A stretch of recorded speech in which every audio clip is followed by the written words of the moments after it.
తెలంగాణలో కాంగ్రెస్ పార్టీ అధికార పగ్గాలు చేపట్టడంతో పార్టీ బలోపేతమై దృష్టి సారించింది పార్టీ. ఇందులో భాగంగా ప్రత్యేక కార్యాచరణ రూపొందించి జిల్లాల అధ్యక్ష పదవులకు అర్హుల జాబితాను వడపోసే పనిలో నిమగ్నమైంది. అందుకు తగ్గట్టుగా ప్రతి జిల్లాకు ఏఐసిసి పరిశీలకులను పంపించింది. అధ్యక్ష పదవి కోసం ఆశావహుల జాబితా సిద్ధం చేసేందుకు అన్ని నియోజకవర్గాల్లో సమావేశాలు పెట్టి దరఖాస్తులు స్వీకరించింది. దీంతో ఓ జిల్లాలో చాంతాడంత మంది అంటే 55 మంది అధ్యక్ష పదవి కోసం దరఖాస్తు చేసుకున్నారట. దీంతో ఆ జిల్లా నుండి ప్రాతినిధ్యం వస్తున్న 3 మంత్రులు చెప్పిన వారికే అధ్యక్ష పదవి వస్తుందని జోరుగా ప్రచారం సాగుతుందట. అయితే ఏ మంత్రి చెప్పిన నేతను డీసీసీ పీఠం ఎక్కిస్తారనే సందేహాలు పార్టీ కేడర్లో కలుగుతున్నాయట.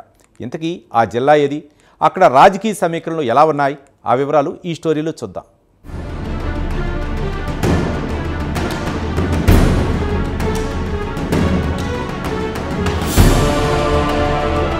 ఖమ్మం జిల్లాలో 5 అసెంబ్లీ నియోజకవర్గాలు ఉంటాయి. 5కు 5 కాంగ్రెస్ ఎమ్మెల్యేలు గెలుపొందారు. అందులో 3 రేవంత్ సర్కార్లో కీలక అమాత్యుల పదవులు దక్కించుకుని చక్రం తిప్పుతున్నారు. దీంతో పార్టీ అధ్యక్ష పదవి ఏ నేత అనుచరుడికి దక్కుతుందని ఉత్కంఠ రేపుతోంది. ఖమ్మం జిల్లా నుండి పట్టి విక్రమార్క, తుమ్మల నాగేశ్వరరావు, పొంగులేటి శ్రీనివాసరెడ్డి మంత్రులుగా బాధ్యతలు నిర్వర్తిస్తున్నారు. అయితే జిల్లాలో ఉన్న 5 నియోజకవర్గాలు కాంగ్రెస్ ఎమ్మెల్యేలు ఉండటం గడిచిన ఎన్నికల ముందు బీఆర్ఎస్ ఇతర పార్టీల నుండి కాంగ్రెస్ లో చేరారు. దీంతో ఆ పార్టీలో పాత కొత్త నేతల మధ్య కొంత గ్యాప్ ఉందని జిల్లాలో చర్చ నడుస్తోంది. దీంతో జిల్లా అధ్యక్ష పదవి కొత్తవారికా పాతవారికా అనే చర్చ పార్టీలో జోరుగా నడిచింది. దీంతో రాష్ట్ర పార్టీ కూడా ఈ విషయంలో ఓ క్లారిటీ ఇచ్చింది. పార్టీలో చేరి 5 ఏళ్లైనా వారే డీసీసీ అధ్యక్ష పదవికి అర్హుడని ప్రకటించారు. దీంతో పార్టీలో కొంత గందరగోళ పరిస్థితులు నెలకొన్నాయని గుసగుసలు వినిపిస్తున్నాయి. దీంతో కొత్తగా చేరిన వారికి లేనట్లేనని క్లారిటీ ఇచ్చింది అధిష్టానం.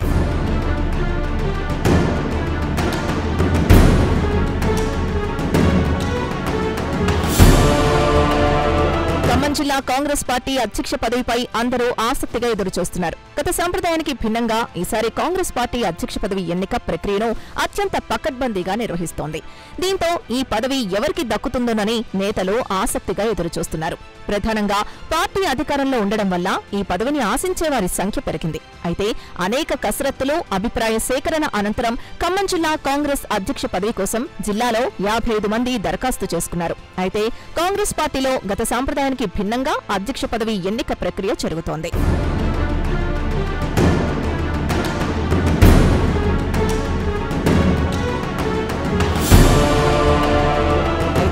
గతంలో మాదిరిగా జిల్లాలో హవా కొనసాగించే నాయకుడు ఎవరి పేరు చెబితే వారికే అధ్యక్ష పదవి దక్కేది.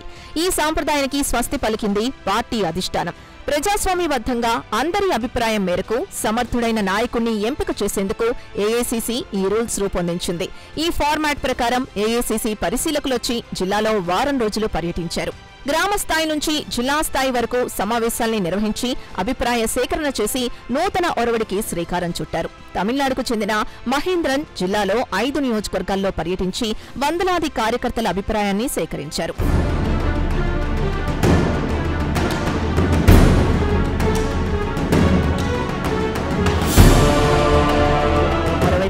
జిల్లాకు చెందిన 3 మంత్రుల్లో కూడా ఆయనతో విడివిడిగా భేటీ అయ్యారు. గతంలో ఎన్నడూ లేని విధంగా జిల్లా కాంగ్రెస్ అధ్యక్ష పదవికి ఉత్సాహవంతులు దరఖాస్తు చేసుకోవచ్చని ఏకంగా పత్రికా ప్రకటన జారీ చేసి దరఖాస్తుల్ని స్వీకరించారు. దీంతో ఖమ్మం జిల్లా కాంగ్రెస్ అధ్యక్ష పదవికి 55 మంది దరఖాస్తు చేసుకోగా ఖమ్మం నగర కాంగ్రెస్ పార్టీ అధ్యక్ష పదవికి 15 మంది దరఖాస్తు చేసుకున్నారు. దరఖాస్తు చేసుకున్న నేతలతో తమిళనాడు నుండి వచ్చిన మహేంద్రన్ జిల్లా కాంగ్రెస్ పార్టీ కార్యాలయంలో సమావేశమై వారి అభిప్రాయాలు తీసుకున్నారు. ప్రభుత్వ పనితీరు ఎలా ఉంది, ప్రత్యర్థి పార్టీల బలాబలాలు, బలహీనతలు అడిగి తెలుసుకున్నట్టు సమాచారం. ఆశావహుల జాబితాని షార్ట్ లిస్ట్ చేసి 6 పేర్లను ఢిల్లీకి నివేదిక పంపినట్లు సమాచారం.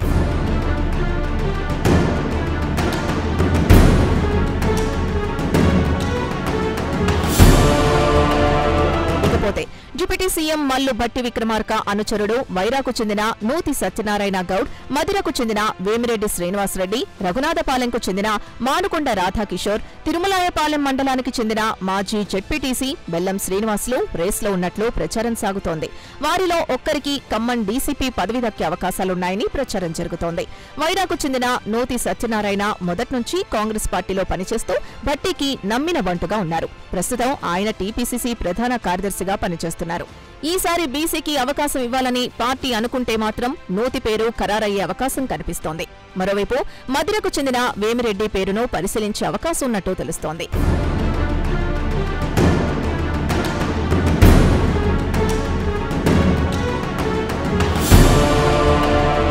మధిర మండలం మూడుపల్లి గ్రామానికి చెందిన వేమిరెడ్డి శ్రీనివాస్ గతంలో మధిర మార్కెట్ కమిటీ చైర్మన్ గా పనిచేశారు. ప్రస్తుతం డీసీసీ అధికార ప్రతినిధిగా వ్యవహరిస్తున్నారు. ఇతను కూడా మల్లు భట్టి కుటుంబానికి అత్యంత సన్నిహితుడు. ప్రస్తుత అధ్యక్షుడు పువ్వాళ్ల దుర్గాప్రసాద్ కూడా భట్టి వర్గానికి చెందిన వ్యక్తి. పార్టీ కోసం అటు మానుకొండ రాధాకిషోర్, బెల్లం శ్రీనివాసులు అనునిత్యం కృషి చేసిన వారిలో ముందు వరుసలో ఉన్నారు. డీసీసీ అధ్యక్షులుగా మళ్లీ భట్టి వర్గానికే దక్కితే మాత్రం జెడ్పీ చైర్మన్ పదవి మంత్రి పొంగులేటి శ్రీనివాసరెడ్డి వర్గానికి, డీసీసీబీ చైర్మన్ పదవి మంత్రి తుమ్మల నాగేశ్వరరావు అనుచరులకు దక్కే ఛాన్స్ ఉంది. అయితే ముగ్గురు మంత్రులు 3 కీలక పదవుల్ని పంచుకున్నట్టుగా పార్టీలో జోరుగా ప్రచారం జరుగుతోంది.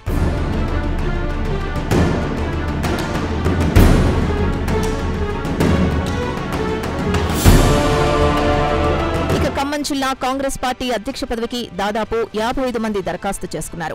వైరాకు చెందిన నూతి సత్యనారాయణ, మధిరకు చెందిన వేమిరెడ్డి శ్రీనివాస్ రెడ్డిలతో పాటు ఖమ్మానికి చెందిన జిల్లా ఐఎన్జీసీయూసీ అధ్యక్షులు కొత్త సీతారాములు, మానుకొండ రాధాకిషోర్, మైనారిటీ సెల్ అధ్యక్షులు చోటామియా, మద్ది శ్రీనివాస్ రెడ్డి, మేళం శ్రీనివాస్ యాదవ్, సూరంపల్లి రామారావు, బెల్లం శ్రీనివాస్, నున్నా రామకృష్ణ, గాదెల ఝాన్సీరాణి తదితరులు దరఖాస్తు చేసుకున్నారు.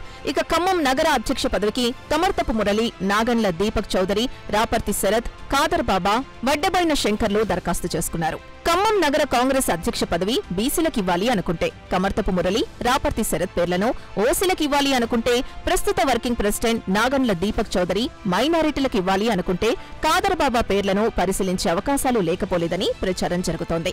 ఖమ్మం జిల్లా కాంగ్రెస్ పార్టీ అధ్యక్ష పదవికి నేతల్ని ఎంపిక చేసేందుకు కండిషన్స్ పెట్టారు.